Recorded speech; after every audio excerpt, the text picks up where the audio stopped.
Representing Spirit Energy is Jack Richards, asset manager around Morecambe Energy Transition.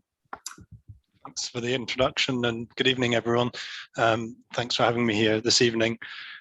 Spirit Energy, we're an upstream oil and gas company. So that means we produce oil and gas, and our operations are in the UK, Norway and the Netherlands. We believe that the provision of energy is, in the face of the climate emergency, is one of the biggest challenges confronting the world. And we're really proud of the part we play in that. And the part we play in helping sustainably provide energy to us all. We have a long history in Barrow and in the East Irish Sea, which we're very proud of. And I'm going to talk to you a bit about our existing operation in Barrow and some of the environmental impact of that. So I'm just going to share a single slide. So just, firstly, what is our operation? So the Morecambe Hub is a cluster of gas fields. They're under the East Irish Sea. They're about 25 kilometers west of Barrow and Furness. So the offshore operation is the top picture on the left-hand side there. That's one of our manned facilities, which has about 100 people permanently based on it. Gas from that offshore facility is transported by a series of pipelines to Barrow Terminal, which is probably the bit of our operation which people are more familiar to, because it's visible in Barrow and Furness, and there's a picture of that at the bottom there. And in that terminal, we process gas and get that to a specification which is suitable for the UK gas grid. Today, gas is really important for the UK energy mix. 22 million homes are connected to the gas grid, and it provides heat for space heating and for hot water. 36% of all UK electricity is generated from burning natural gas. And around half of the total gas demand in the UK is provided for by UK indigenous production. And that's really important for energy security.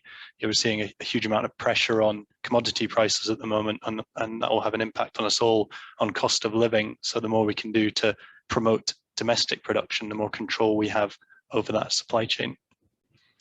Since 1990, the amount of emissions from generating electricity has fallen 72% in the UK. And that's really due to the transition away from coal to predominantly burning natural gas and increasingly renewables for electricity generation. So Morecambe has played a really important role in the last energy transition. Today, Morecambe Hub, we supply about 1.5% of all UK gas demand.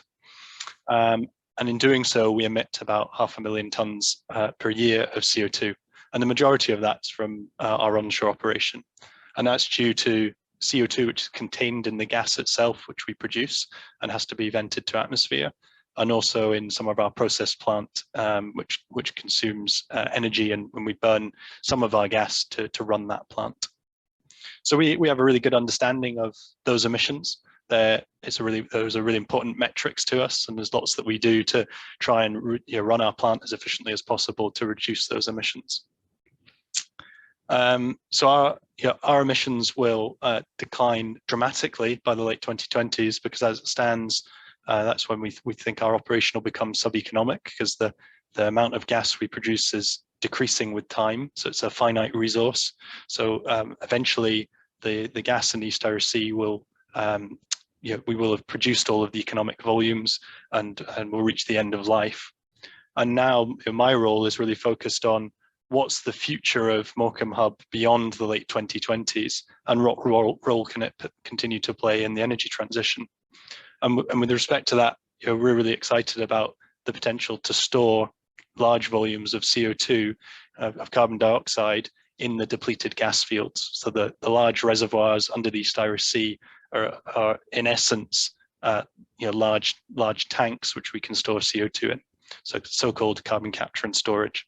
So we're currently working that project really hard, and are really excited about the opportunities for Morecambe Hub to kind of have a new lease of life into the 2030s, 2040s and beyond, and play a really material part in decarbonising the UK.